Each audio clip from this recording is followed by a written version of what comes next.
It is now that time in our commencement ceremonies that we hear from our commencement speaker. And we are beyond honored to have with us this morning one of the most transformative, inspiring, impactful, and consequential leaders in corporate America. Thasunda Brown Duckett is indeed a transformative leader whose personal journey and professional achievements embody a deep-seated commitment to financial empowerment, to equity, and to access. As president and CEO of TIAA, a Fortune 100 financial services company and leading provider of retirement and investment solutions, President Duckett leads with purpose. She leads with the enduring commitment to mission and to fulfilling the mission of TIAA to deliver lifetime income and financial security to tens of millions of Americans. President Duckett was appointed president and CEO of TIAA in 2021, and when she became president in 2021, she became only the third black woman in history to head a Fortune 500 company.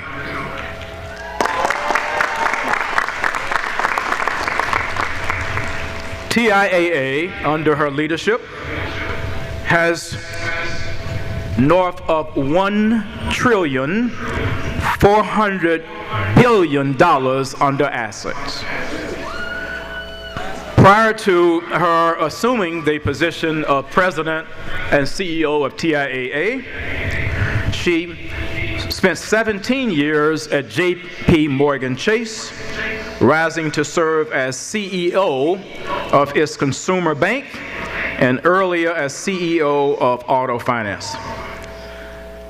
Beyond her extraordinary executive accomplishments, President Duckett's leadership has made a broad cultural and civic impact. She sits on the boards of Nike, Breck, Robert F. Kennedy Human Rights, the Sesame Workshop, the National Medal of Honor Museum, the Economic Club of New York, the New York Presbyterian, and the Dean's Advisory Board of Baylor University's School of Business.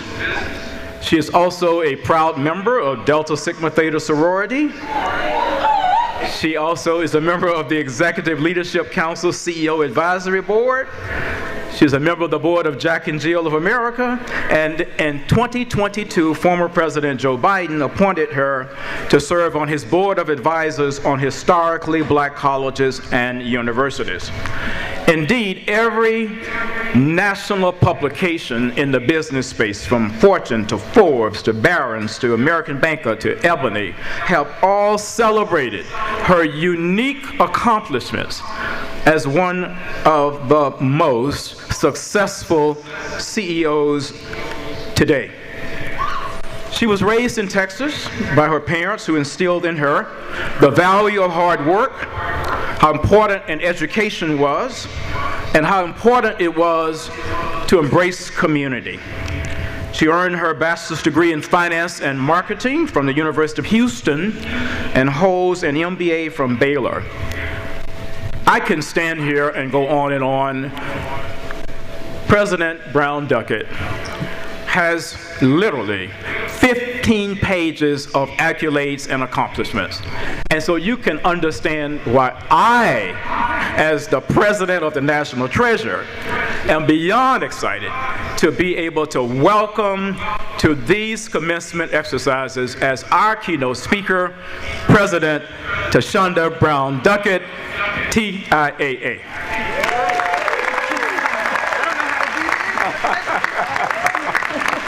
Thank you so much. Wow. Good morning, Morgan State Bears. President Wilson, thank you so very much for your kind introduction. And I am deeply grateful to you and the Board of Regents. I will now forever be linked to the national treasure and to the class of 2025. To my fellow honorary degree recipients, Dr. Bernie Hollis and Dr. Juan Gilbert, congratulations on your recognition. And to the students, faculty, administrators, and staff of Morgan State University, thank you for allowing me to participate in your big day. Being invited to address the distinguished class and being awarded an honorary degree is especially meaningful because education has been a cornerstone of my journey, opening doors, shaping my worldview, and grounding my purpose for as long as I can remember. My mother, Rosie Brown, grew up in a small town, Thomaston, Alabama, where she attended segregated schools. We call her Miss Rosie. And as Miss Rosie says, going to a segregated school did not mean that you had a segregated mind. No matter where you lived and no matter which school you went to, you still had the God-given talent to learn. Yes, talent is created equally. Opportunity is not. One of the people who inspired Miss Rosie to love learning was her grandmother, my great-grandmother. She knew that education was the way to opportunity, and she instilled that belief in my mom. Miss Rosie earned her bachelor's degree and became an educator herself. She went on to earn a master's degree while she was raising 3 children. And throughout her life, she has been and continues to be a lifelong learner. Through her words and her actions, my mom taught my brothers and me the importance of education. From our earliest days, the message and the assignment was clear. High school was cute, but you will go and graduate from college. So I took the baton for the next leg of the race. I attended the University of Houston for my undergrad studies, majoring in both marketing and finance, which opened up new doors for me. And while I was there, thanks to a program called Inroads, I found an internship that served as my disruptor. That internship paved my way into corporate America. And today, as President Wilson says, I am one of just 2 black women current CEOs in the Fortune 500. I am the first woman CEO of TIAA and one of just 4 women to ever lead a Fortune 500 company. But I know we are not done yet. Now, I tell you that not because of what it says about me, but because of what it says about the women and men who came before me. My ancestors cultivated a dream of education and achievement for generations, and it grew into a reality my great-grandmother could have only imagined. Today, I continue the legacy for my own son and daughters, including my oldest daughter, Madison, who's finishing her freshman year at Harvard University. So yes, I stand on the shoulders of giants. It was the cooks, the janitors, and the secretaries that introduced my gender and my melanin into the halls of corporate America. So I want you all to think about the people who have sacrificed to make this day happen for you. Yes, it is your parents, your grandparents, your aunties and uncles, maybe your spouse or partner, or even your own children. Many of those people are here in the audience or looking down on you today, treasuring this achievement with you. So yes, I want you, class of 25, to give them a roaring round of applause for helping making this day possible. State University has been sending leaders into the world for more than 150 years, including the phenomenal class to my right of 1975, who left this campus 50 years ago to make their own mark, and yes, indeed, you have made your mark. And I am so happy that you returned today for your golden anniversary. So let's hear it for the class of 1975. Indeed, each generation is called to lead. And today, members of the class of 2025, you start your own leadership journey. Leadership comes in many forms. You can lead in academia like President Wilson, who I also want to commend for this week's exciting groundbreaking on Morgan's brand new cutting-edge science center. Yes, you can lead in business, you can lead in politics, in charity, in sports, in your faith, in your family. Each of you is called to lead. And as someone who has the privilege of leading every day, I want to share with you 5 qualities that can help you find that leadership potential in yourself. I am talking about something that's near and dear to my heart. I am talking about effective and impactful leadership. That kind of leadership that shapes industry, transforms communities, and leaves a lasting, positive impact on the world. One thing I know for sure is leadership does not depend on your title. I often say, I rent my title. I own my character. So whether you are an intern or a doctor or a mechanic or educator or an engineer or a CEO, it is your character that will shine through and inspire others to follow. Your character represents your ownable assets, those parts of you that no one, and I mean no one, can ever take away, even if the road to greatness comes with setbacks. Now, I know we all know a thing or two about setbacks, but we also know how to persevere through setbacks because we have faith that something positive is on the other side. So that's the first leadership lesson. Leadership requires perseverance. It requires you to sit in hard from time to time, meaning when it's tough, do not run away from the moment. You sit in hard until you get the lesson. Because when we are uncomfortable, that's when we're growing. We're adding a new skill or a new lesson or a new experience that we can draw on from the future. Now these days, I know it is easy to hide from discomfort. It's easy to avoid tough conversations, Zoom camera off, not listening to that person who has a different perspective, staying in your comfort zone, picking the easy task, but that is not how you grow.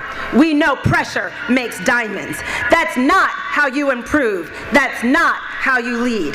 So I want you all to never opt out of a challenge. The giants whose shoulders you stand on did not opt out. They changed the world because they opted in and they persevered. They paved the way for you to opt in and take success to the next level, to lead in your time, this time. So do not miss the moment, even when things get hard. Lesson 1, check. Lesson 2, leaders need vision, a clear sense of where you want to go. The fact that you are here today in your caps and gowns means that you have already realized a big vision, the big vision of becoming a college graduate. Now, I know that path was not easy. It may have taken you longer to get here than you thought. Maybe you spent a little too much time studying, I think it's what you call bridgeology. But you persevered. You chased that vision. And along the way, you probably convinced some doubters and haters too. because people with vision and tenacity have a way of inspiring others. So my question to all of you, what's your next vision? What's the next outcome you want to achieve? And especially relevant to this moment in time where we are today, if you want to see change, what's your plan of action? You don't have to have it all figured out, but I know you have some ideas about the problems you want to solve, the situations you want to improve, the people you want to help. Sometimes you may shrink from your vision. It may seem too big or too bold, but don't do that. Don't get in your head and do the mental gymnastics and convince yourself to settle for something smaller. Make the vision bold. Make a plan and go after it, because leaders need vision. Lesson 2, check. Lesson 3, great leaders need intellectual curiosity. How many times have you sat in a class or in a conversation wanting to ask a question, but were afraid to speak up because you're worried you might look less than brilliant? We've all been there, but get over that fear. Don't ever be afraid to ask a question, because questions unlock answers, and answers unlock opportunity. Leaders ask a lot of questions. Some days I feel like all I do is ask questions, but I ask questions with a purpose. I ask questions designed to help me understand a problem better. I ask questions that other people might be afraid to ask. Asking questions now prepares you to answer questions later, and that's why they are vital to leadership, because leaders get challenged all the time, challenged to prove themselves and explain their vision, and you need to stay ready so you don't have to get ready for whatever people throw your way. So remember to ask questions of yourself too. Challenge your assumptions, interrogate your sources, and don't fall for the clickbait. Don't do the easy repost, and don't make the flippant comment and think you just made impact. Start with learning and understanding, compassion, humility, empathy. Understand the perspectives of others. Issues aren't always black and white. If you can find an element of truth in what someone else is saying, even when you disagree, that could be the opening to finding common ground and reaching a solution. Because remember, it's not enough to be right. You have to be persuasive. Our greatest leaders faced history-making moments, standoffs that seemed impossible to resolve, yet they always understood what their opponents were thinking. They were intellectually curious, and they prioritized outcomes over ego. That's why their leadership had impact. Lesson 3, check. Lesson number 4, great leaders are willing to do the work. Being the boss does not mean kicking your feet up and giving orders. Leaders get gritty. Leaders demonstrate the work ethic they hope to inspire in others. There is so much you depend on daily that cannot be taken for granted. If you've been in the work grind or balance school with work, you know the effort that is required. Over time, you learn and appreciate that these things we take for granted require work. They require work. Our families have made sacrifices in hopes that they will never have to make the same ones. Your family earned it for you, and now it's your turn to earn it through the work. If you're just starting your career, think about the impression you want to make. Show up early, stay late, engage, connect, be in the office, participate in the employee groups, volunteer for the assignment that scares you. Demonstrate that you are willing to do the work, and you may find that people are turning to you for leadership even sooner than you expected. Lesson 4, check. Now the final and maybe the most important, leadership needs optimism. If you all see the problems and no way to fix them, you'll need to work on that in order to be a strong leader. I know the world feels heavy right now, and many of our problems seem insurmountable. But I assure you, friends, we live in a country that on its worst day still has innovation and renewal in its DNA. We confront our challenges, learn from them, and rise again. And I believe it's the shared ideal of a more perfect union that has anchored the best in us and fuels the progress we continue to make. I want to make sure that you don't ignore the hard. When it gets mental and emotionally tough, get the resources you need and stay strong and know that better times are ahead. There will be plenty of challenges in the decades ahead. Life will keep on lifing, and those moments acknowledge that it takes the rain to make things grow. Some of you endure challenges just to be here at this ceremony. I want you to take pride in your perseverance. Take inspiration from what you have achieved. Perseverance, vision, intellectual curiosity, a willingness to do the work, and an optimistic outlook, those are the attributes that I rely on every day. Now, as I conclude, let me share one more very important point. This one is about your financial future. And if you don't remember one word that I have said today, I want all of you to remember the word compounding. The business, finance, and economic majors knows all about compounding. Let me put it simply. A dollar saved today is worth more than a dollar saved tomorrow. Because the returns you earn on those first dollars saved, they build on each other, and that's called compound interest. So the sooner you start saving, the more you'll make in the long run, and the sooner you will reach your goals. I strongly believe you should start planning for retirement the moment you get your first paycheck, because you will be earning a lot more on Monday than you were on Sunday. Even in small amounts invested early can grow substantially over time, thanks to the magic of compounding. So if your company has a 401k plan, make sure you take advantage of it, especially if they offer a matching contribution. That's free money. Don't leave the coins on the table. Trust me, your future self will say thank you. So class of 2025, you have earned this day. You have put in the work. You have persevered. You have been intellectually curious, and you have achieved your vision. And now you should be full of optimism for the journey ahead. As Morgan State University graduates, you join a tradition of alumni who are leading in every field, in every endeavor, and all over the world. And now it is your time to fulfill your destiny. Be bold, be brave, be leaders. Congratulations, Morgan State University, class of 2025.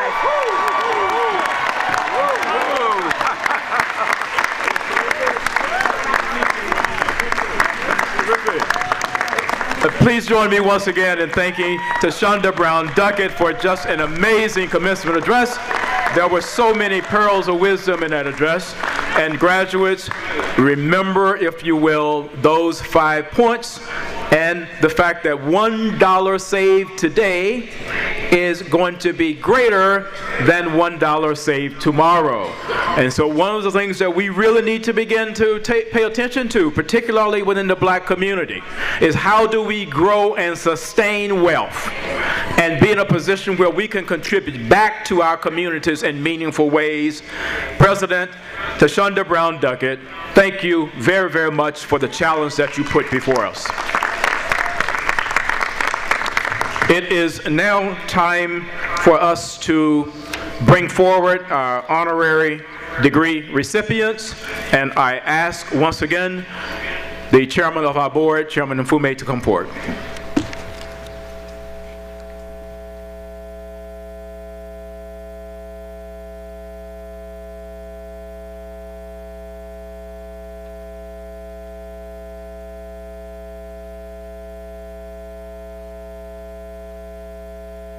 Mr. President, the Board of Regents of Morgan State University hereby authorizes you to confer upon Ms. Thasunda Brown Duckett an honorary degree in recognition of her notable and noteworthy achievements.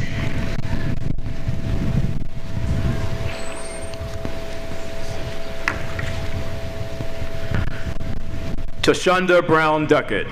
If you would please stand in front of the podium.